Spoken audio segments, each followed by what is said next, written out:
sodium, kalsium, nikel, serta beberapa unsur lainnya. Tapi yang paling banyak itu adalah hidrogen dan gas helium. Sehingga biasanya di dalam reaksi-reaksinya di bawah nanti itu adalah kebanyakan memunculkan helium dan hidrogen. Next. Nah, plasma merupakan campuran partikel-partikel bermuatan, maka plasma dapat dikontrol oleh medan magnet. Jadi plasma medan magnetnya ini untuk sinar matahari ini yang mengontrol untuk pentransferan energinya ke muka bumi. Lanjut.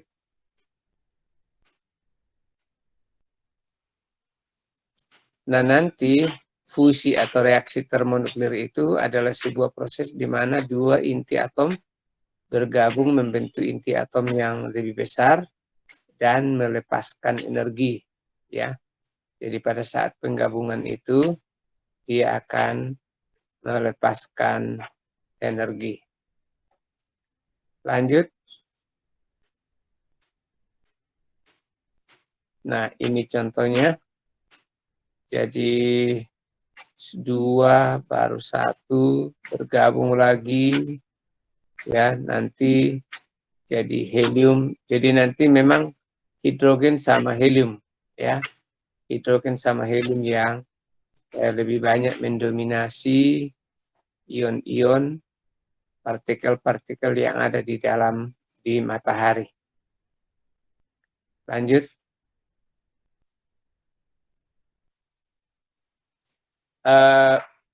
Lanjut aja untuk reaksi-reaksinya, kita tidak perlu terlalu melihat ke sana. Lanjut.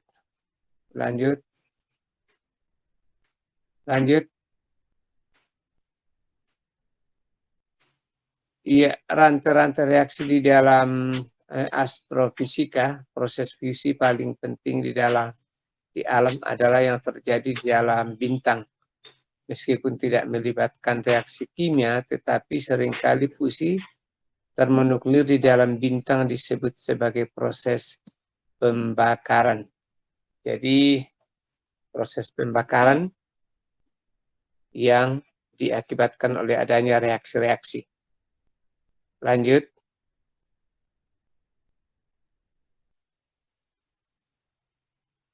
Lanjutkan lagi. Lanjut. Reaksinya kita tinggalin aja. Nah, dampak sumber energi, dampak daripada matahari ini adalah bisa dijadikan sumber energi yang sangat besar, cuma juga dapat menyebabkan kerusakan yang besar bagi efek biologis dan juga efek lingkungan. Nah, ini arahnya ke sana bahwa bisa menyebabkan efek biologis atau efek lingkungan jika gas CO2 yang ada di lapisan antara bumi dengan matahari itu rusak, ya. Tetapi kalau misalnya gas karbon dioksida tidak rusak, ya, maka itu akan tetap normal saja. Apa sih namanya? Ada lapisan yang bukan CO2, justru ada lapisan atmosfer yang dirusak oleh gas karbon dioksida, makanya sekarang itu menyebabkan adanya pemanasan dunia, global warming, ya. Jadi ada lapisan-lapisan atmosfer yang dirusak oleh gas karbon dioksida.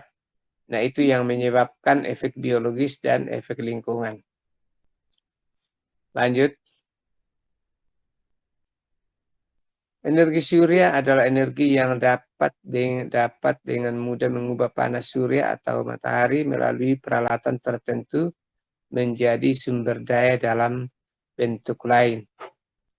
Nah, peralatan yang dimaksud di sini itu adalah salah satunya adalah sel surya. Ya, nanti kita lihat sel surya apa aja sih komponen-komponennya. Lanjut, silakan lanjut. Energi surya fotovoltaik.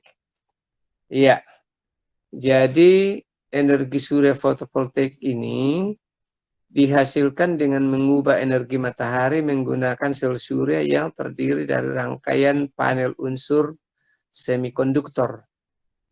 Nah, apa yang terdapat di dalam semikonduktor itu adalah adanya logam Ag plus, ya.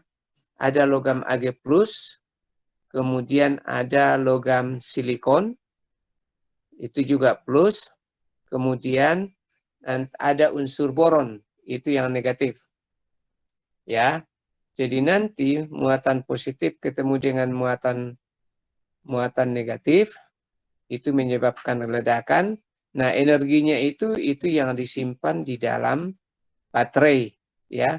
Nah, setelah itu yang digunakan sebagai sumber energi. Jadi tergantung pada jumlah energi cahaya yang mencapai lapisan semikonduktor dan luas permukaan selnya. Jadi semakin besar luas sel yang dipasang, maka semakin banyak energi cahaya matahari yang ditangkap. Nah, di segmen ketiga bahwa dapat digunakan tanpa polusi. Ini semacam keuntungan bahwa energi surya itu dapat digunakan tanpa polusi, baik polusi udara maupun suara, dan di segala cuaca. Cuma memang kalau di Indonesia itu kita ada dua bagian, ada Indonesia Barat dan ada Indonesia Timur. Jadi penyerapan panas Indonesia bagian timur itu per meter persegi beda dengan Indonesia bagian barat karena masalah pengaruh cuaca. Lanjut.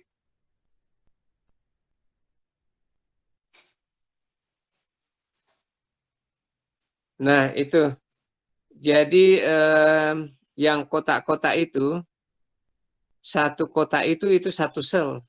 Jadi ini gabungan dari berbagai macam sel, ada banyak selnya. Nah, di dalam sel itu terisi semikonduktor. Nah, itu nantinya begitu sinar matahari terang, itu yang ditangkap oleh unsur-unsur itu di dalam semikonduktor, kemudian menyebabkan panas. Nah, panasnya itu disimpan di dalam baterai untuk digunakan kembali. Ya. Nah, itu. Jadi semakin luas jumlah selnya, ya semakin banyak energi yang disimpan. Ya. Jadi ingat bahwa di dalam semikonduktor itu ada fasta Ag dengan silikon, kemudian ada boron. Boron itu yang negatif, kemudian ada fasta silikon dengan Ag itu yang positif.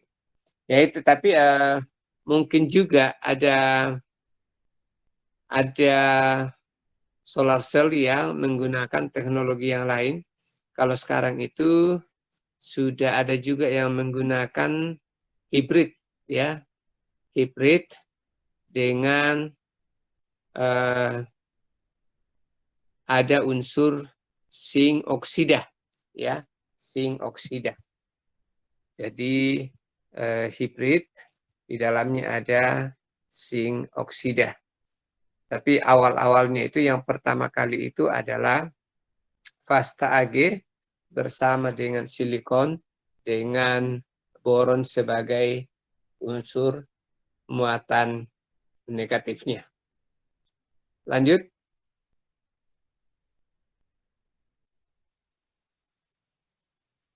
Nah, sinar matahari ditangkap oleh sel-sel berlapis semikonduktor, ya, diubah menjadi listrik yang akan disimpan dalam baterai untuk digunakan pada malam hari, atau bisa kita gunakan sebagai penerang ruangan, ya.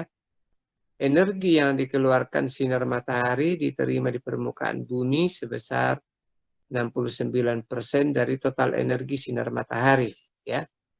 Jadi energi yang dihasilkan sinar matahari itu sekitar 3 kali 1124 joule per tahun, ya. Energi tersebut setara dengan 2 kali 1170 watt dengan 0,1% sinar matahari.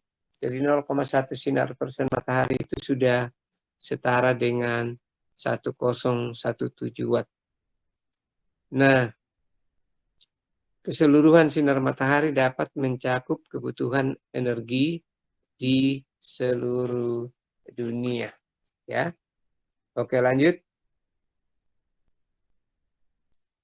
Pemanfaatan energi surya khususnya dalam bentuk solar home system, ya, SHS. Solar home system sudah mencapai tahap semi komersial. Jadi bukan semi komersial lagi, sudah komersial sampai saat ini, cuma belum terlalu banyak, ya. Masih daerah-daerah tertentu, ya. Masih daerah-daerah tertentu, bukan daerah-daerah tertentu, maksudnya sudah mencakup semua wilayah, baik itu Eropa maupun daerah dingin, daerah tropis dan lainnya, tetapi belum terlalu banyak, terutama untuk di Indonesia, ya. Teknologinya. Kenapa di Indonesia kita belum banyak? Karena Fasta AG dengan silikon itu masih diimpor. Sekiranya sudah kita bisa bikin sendiri pastanya, itu tidak ada masalah, ya. Tidak masalah. Pernah 2 tahun yang lalu Bapak buat penelitiannya untuk membuat Fasta AG, tetapi belum tuntas penelitiannya, dananya sudah habis, ya. Jadi tidak lanjut. Nanti mungkin ada dari kalian yang bisa melanjutkan percobaannya. Nanti tahap awalnya sudah ada di penelitian Bapak dulu. Oke, lanjut.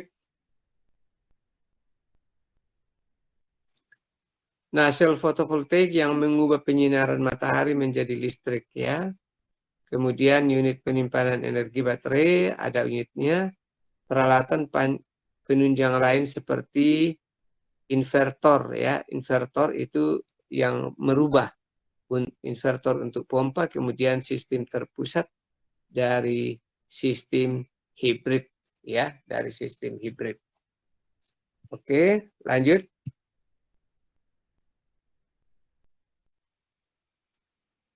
Nah, sasaran pengembangan di Indonesia itu adalah semakin berperannya pemanfaatan energi surya fotovoltaik dengan penyediaan energi di daerah pedesaan, ya. Jadi sebenarnya bagi kita itu paling cocok untuk daerah-daerah pedesaan yang belum terjangkau oleh energi listrik. Karena kalau energi listrik otomatis kan mesti tiang-tiang listriknya, kabelnya. Nah, kalau misalnya ada sinar matahari, nah di sana bisa dipasang, ya. Bisa dipasang. Kapasitasnya sudah bisa mencapai 25 megawatt. Nah, semakin besar pemanfaatan energi surya di daerah perkotaan saat sekarang ini, semakin murahnya harga energi dari solar fotovoltaik sehingga tercapai tahap komersial. Terlaksananya produksi peralatan sistem energi sinar sistem energi surya fotovoltaik ini. Nanti dicari secara lengkap, tapi kalau tidak salah SESF ini adalah sistem energi solar fotovoltaik peralatannya, ya. Lanjut.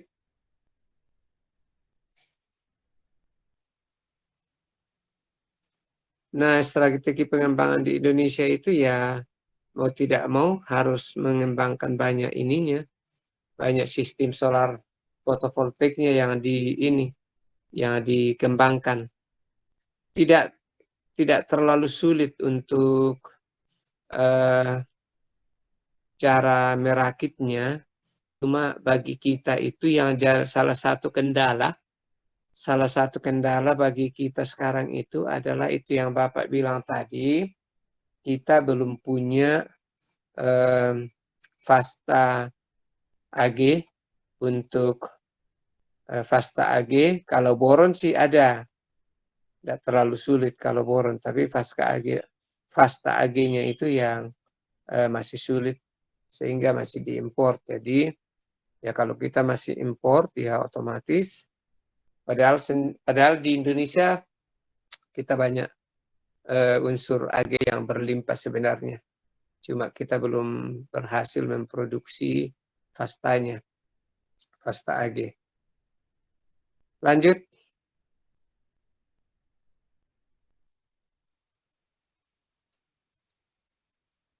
Masih pengembangan. Jadi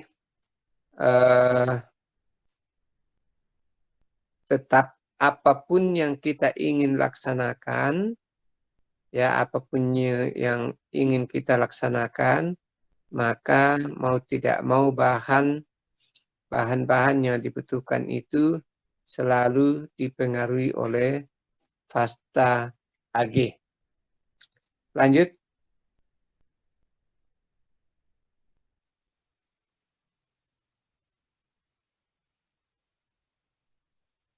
Peluang pemanfaatannya ya lampu penerangan jalan dan lingkungan.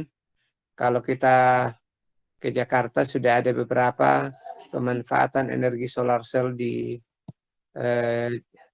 jalan tol.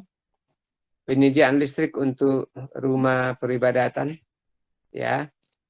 Kemudian kan rumah peribadatan itu tidak terlalu lama digunakan, jadi bisa menggunakan sinar solar cell.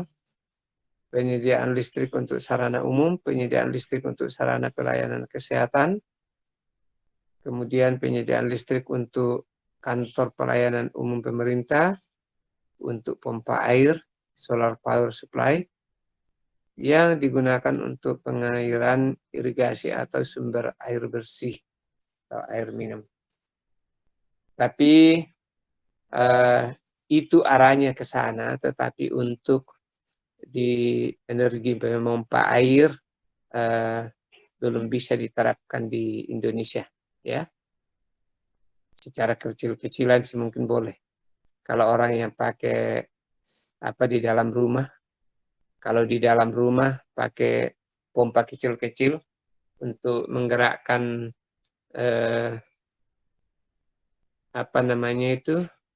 peredaran air di dalam akuarium, nah itu bisa, masih kecil. Tapi kalau sudah pompa yang besaran tidak mampu, ya. Oke, lanjut. Kendala pengembangan di Indonesia ya harga modul surya yang merupakan komponen utama itu masih mahal. Sulit untuk mendapatkan suku cadang dan aki khususnya di daerah pedesaan, ya. Kemudian pemasangan safety daerah pedesaan pada umumnya tidak memenuhi standar teknik yang telah ditentukan. Ada aja hal-hal yang. Tapi kalau misalnya kemarin itu ada tahun 2010 tahun yang lalu, kok udah 10 tahun yang lalu, di daerah-daerah pedesaan bekerja sama dengan perusahaan dari Jerman sudah banyak diproduksi energi surya, ya. belum ada industri pembuatan sel surya di Indonesia. Itu yang saya katakan tadi, kita masih import, semua masih import, otomatis import ya. Ketergantungan pada import sangat tinggi. Lanjut. Nah, masuk ke yang kedua, energi termal. Lanjut. Energi surya termal pada umumnya digunakan untuk memasok kompor surya atau mengeringkan hasil pertanian, perkebunan, perikanan, kehutanan, tanaman pangan, dan memanaskan air. Jadi, yang untuk energi surya termal tidak melibatkan unsur ini, unsur kimia, unsur-unsur kimia. Kalau untuk pertanian dimanfaatkan secara langsung, ya, dimanfaatkan secara langsung menggunakan sinar matahari saja. Nah, tapi kalau misalnya menggunakan kompor surya itu ditangkap saja dengan menggunakan cermin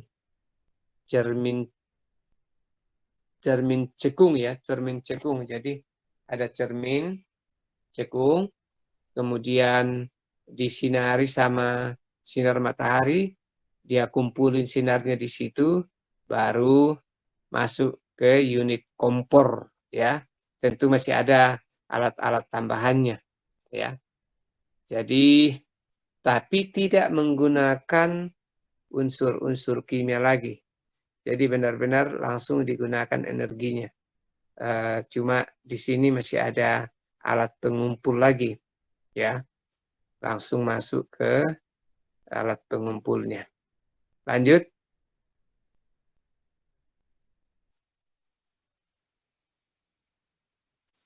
Jadi energi surya termal menggunakan tenaga matahari untuk menghasilkan listrik secara tidak langsung. Jadi energi panas yang dihasilkan dalam kedua proses ini menggunakan turbin uap yang pada akhirnya akan menghasilkan listrik. Lanjut.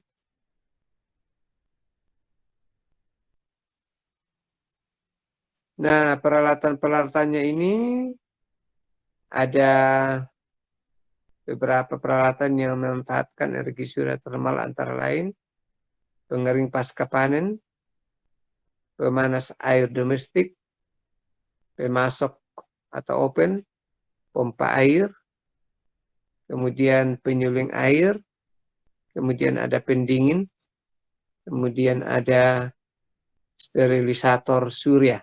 Nah, alat-alat ini yang saya katakan tadi itu untuk pelengkap pengumpul-pengumpul yang bisa digunakan secara langsung. Jadi tidak dirubah oleh unsur-unsur Ag atau buron. Lanjut.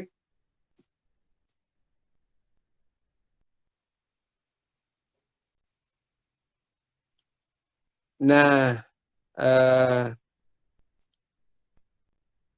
inilah salah satu cara, kurang jelas saya lihat ini. Jadi pemanas air tenaga surya terdiri dari 3 komponen utama, yaitu tangkai untuk menyimpan air panas, baru panel kolektor untuk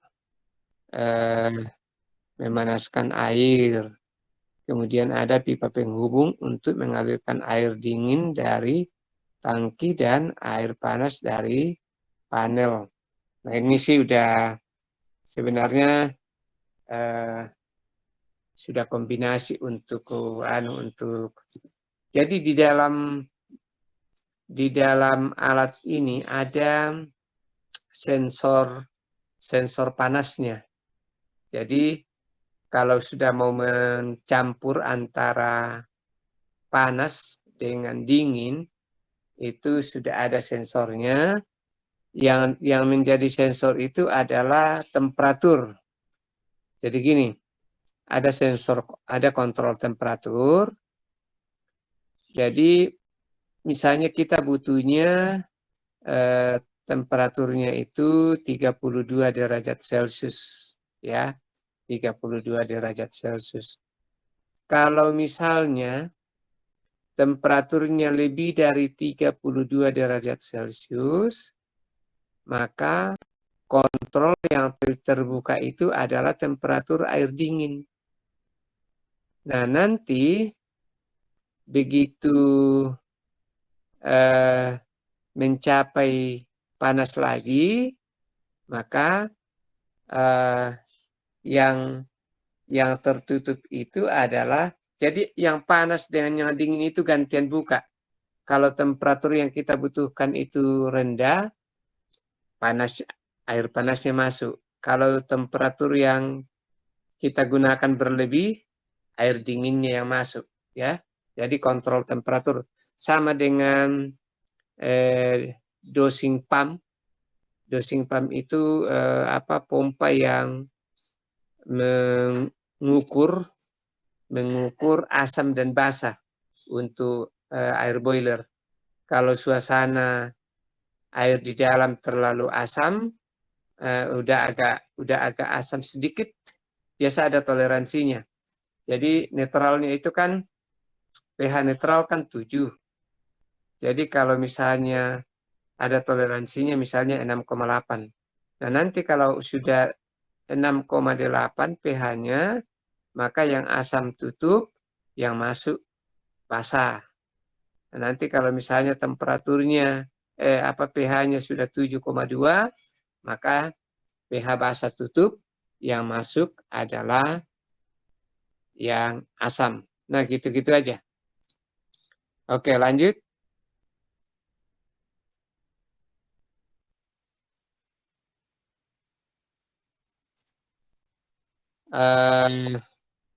Ini memang disebut pasif sistem karena ya cuma menampung doang sebenarnya, apa ya.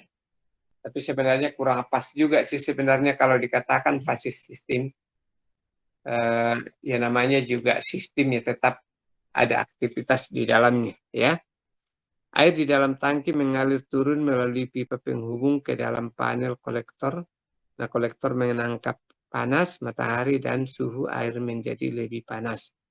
Nah, karena suhu air meningkat, maka berat jenis air menjadi semakin ringan sehingga secara alamiah air bergerak ke atas, masuk ke dalam tangki, mendorong air yang suhunya lebih rendah turun ke panel kolektor. Nah, proses ini berlangsung terus-menerus mengakumulasi peningkatan suhu di dalam air tangki.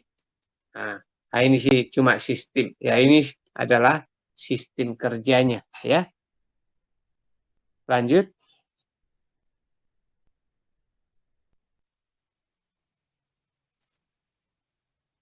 Ya. Jadi ini ada masuk, ada keluar, ya. Ada temperatur energi di sana, ada steam steam verter merubah, ya.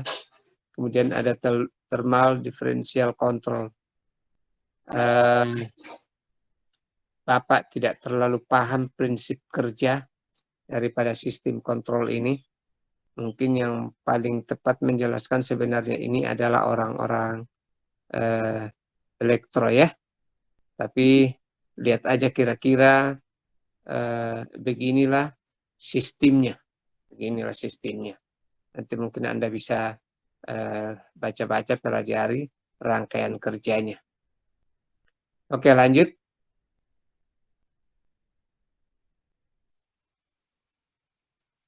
Nah, ini ada yang menangkap, ya. Ada yang menangkap sinarnya. Ada yang menangkap sinarnya, kemudian nanti disalurkan panasnya. Lanjut.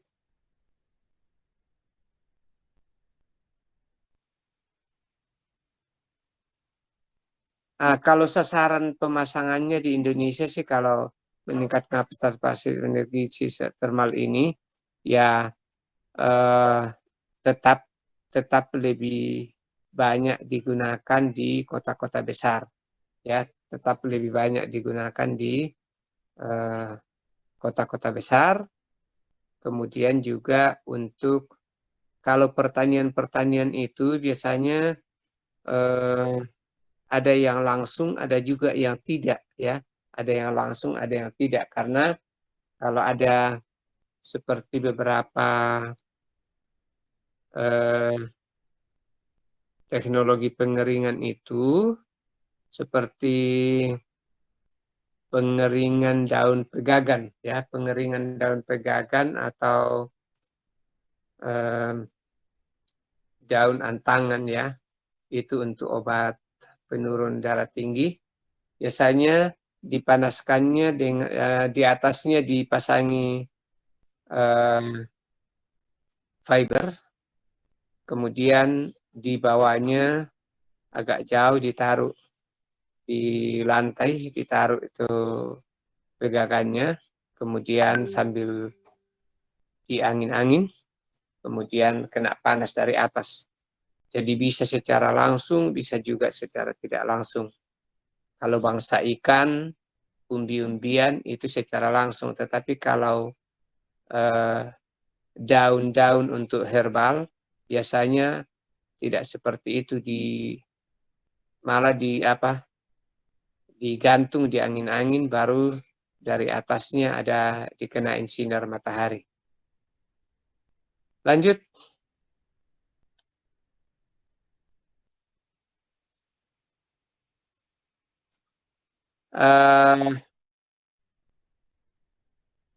Sistem-sistem yang ada di Indonesia saat sekarang itu kan biasanya setiap ada sesuatu yang kita mau laksanakan itu kan butuh dana, ya, butuh dana. Jadi ya maunya ada yang siap sebagai penyumbang dana. Nah, biasanya justru ini yang kadang-kadang kalau untuk masalah pengeringan pertanian sih, yaitu karena perkebunan itu sudah ada modalnya. Tapi kalau misalnya secara pribadi masih sulit, ya, masih sulit. Biasanya yang bisa memanfaatkan teknologi termal ini kan perusahaan perkebunan. Kalau yang untuk kita ada yang menggunakan sel surya untuk memanaskan airnya dalam rumahnya, ada juga yang untuk perangkat alat untuk mengumpulkan panas. Lanjut, saya pikir ini sudah sebenarnya program-program pemerintah untuk jangka panjang, bagaimana dia memproduksi alat-alat secara massal untuk pemanfaatan energi surya yang begitu melimpah di Indonesia daerah tropis, ya, terutama untuk Indonesia Timur. Oke, saya pikir untuk kesana-kesananya Anda bisa baca-baca lagi, ya, bisa baca-baca. Nanti kalau ada yang perlu, biasanya kalau Anda mau TA masalah ini, ya pasti bisa bekerja sama dengan orang elektro dan orang mesin, ya, bisa bekerja sama dengan orang elektro dan orang mesin, ya. Jadi penelitian lanjut itu, yaitu yang untuk pasta silikon, mungkin kalau ada yang masih pingin nanti, tapi masih agak sulit sekarang karena belum, mungkin angkatan-angkatan bawah nanti yang bisa, karena kalau kalian kan belum terlalu bebas 100% untuk praktek di laboratorium. Jadi yang ringan-ringan saja dulu. Kalau untuk membuat pasta AG, pekerjaannya agak panjang. dan butuh dana yang lumayan. Biasanya sih mestinya kalau yang kemarin-kemarin itu 2 tahun dijadikan penelitian karena ada dana dari Dikti, ya, ada dana dari Dikti. Oke, terima kasih. Ada yang perlu didiskusikan?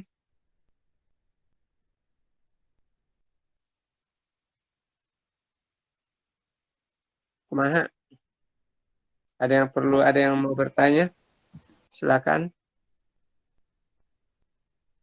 Bapak izin bertanya. Monggo. Kalau misalkan pemasangan sel surya di rumah itu harus kesambung sama PLN ya Pak? Soalnya saya tuh pernah ngobrol sama teman saya yang anak energi. Dia tuh cerita gitu kan kalau pemasangan sel surya di rumah tuh masih harus kesambung sama PLN. Jadi kalau misalkan baterai si suryanya udah penuh, kan nanti listrik yang dihasilin dari sel surya kita tuh bakal dibeli sama PLN, bener nggak sih Pak? Bukan berarti mesti nyambung dengan PLN.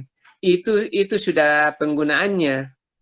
Jadi kalau misalnya, jadi maksudnya gini, kan energi surya yang dihasilkan itu kalau cukup untuk digunakan sebagai penerangan kan ada yang berlebih, ya kan? Ada yang berlebih. Nah kalau yang berlebih itu kalau mau PLN mau gunakan ya silakan dibeli gitu, ya. Bisa seperti itu, tapi tidak mesti, dan biasanya kalau misalnya untuk pemanfaatan PLN itu alatnya sudah apa ya? Artinya ada yang lebih, itu sudah bisa segede lapangan, Jadi ada beberapa bisa mensuplai beberapa rumah, tapi ya susah juga sih untuk membuat ini untuk membuat sel surya segede lapangan, ya tanahnya tidak ada sih tanahnya, cuma sel suryanya itu loh, komponen-komponennya. Tidak mesti, kecuali memang tadi itu kalau misalnya yang lebih dimanfaatkan oleh PLN, nah itu dikoneksi, disambung. Tapi biasanya setiap ada sistem sel surya selalu dikoneksi dengan ini kok. Selalu dikoneksi dengan ini, dengan PLN. Selalu kebanyakan dikoneksi, itu udah otomatis. Cuma tapi dikoneksi maksudnya itu begini. Kalau kita yang di rumah kalau misalnya sel suryanya habis, ya banting itunya jalurnya sehingga listrik PLN yang masuk seperti itu. Ya justru yang sekarang yang lebih banyak sistem seperti itu. Energi surya kita habis, malah kita menggunakan energi PLN. Nah gitu. Kalau di Indonesia sih Bapak belum lihat yang energi surya dijual ke PLN. Belum. Oke, ada Ya, lagi? baik.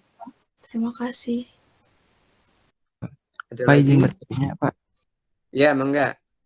kalau selain menggunakan AG, apakah bisa menggunakan unsur lain nggak Pak untuk sel surya? Mungkin fosfor atau apa Pak? Bisa. Jadi justru sekarang itu ndak mutlak AG. Oh iya, Kalau fosfor masih sejenis dengan boron. Fosfor masih sejenis dengan boron. Itu muatan negatifnya. Itu muatan negatifnya. Nah, muatan positifnya itu bisa AG, bisa silikon, bisa silika. Nah, saya belum pantau sekarang apakah ada perkembangan lain lagi untuk yang lain-lainnya. Tapi kemarin itu eh, Bu Lina apa Pak ini? Bu Lina, coba cek bimbingannya Bu Lina atau bimbingannya Pak ini, Pak Haryadi. Pak Haryadi. Kalau tidak salah tidak menggunakan itu, tidak menggunakan unsur perak, tidak menggunakan unsur perak. Dia menggunakan unsur yang lain. Iya. Oh iya, baik Pak. Pak, satu lagi Pak, mau bertanya kalau Iya. plat untuk sel suryanya sendiri dari silika ingot, Pak, benar nggak Pak? Atau ada beda-beda?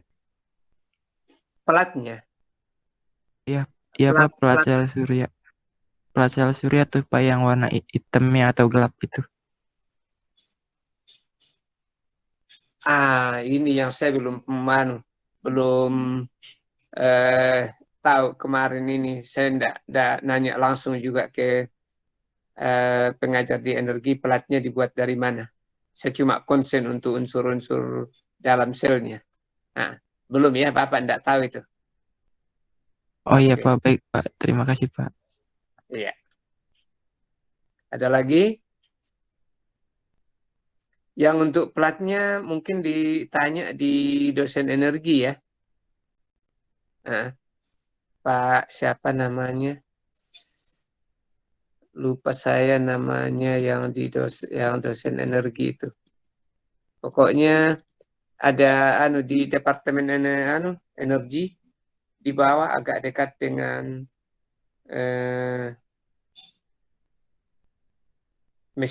lab mesin di bawah bisa ditanya. Nah, platnya dari Baik apa? Pak. Oke.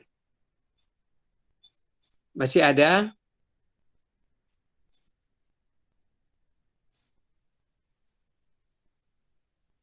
Nanti kalau ada yang berminat, kalau tidak salah itu sudah ada yang diperjualbelikan.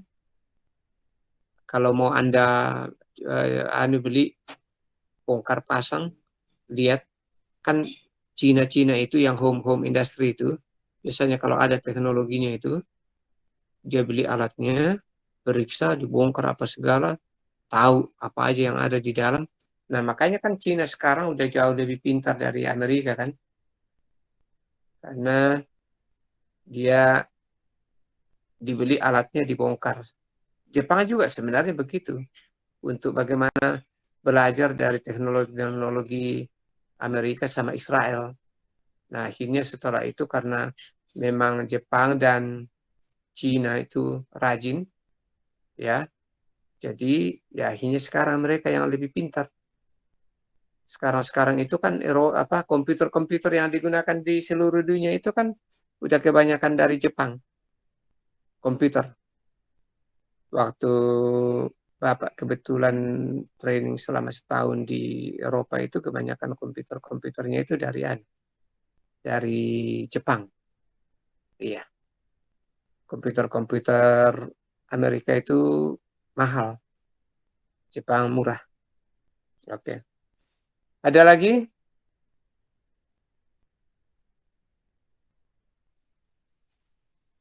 Kalau tidak, kita sampai di sini. Nanti Ageng jangan lupa untuk absen ininya ya. Absen selesai kuliah. Baik, Pak. Oke. Baik, saya tutup ya. Nanti kan mungkin kalian masih ada kuliah juga ya. Siang.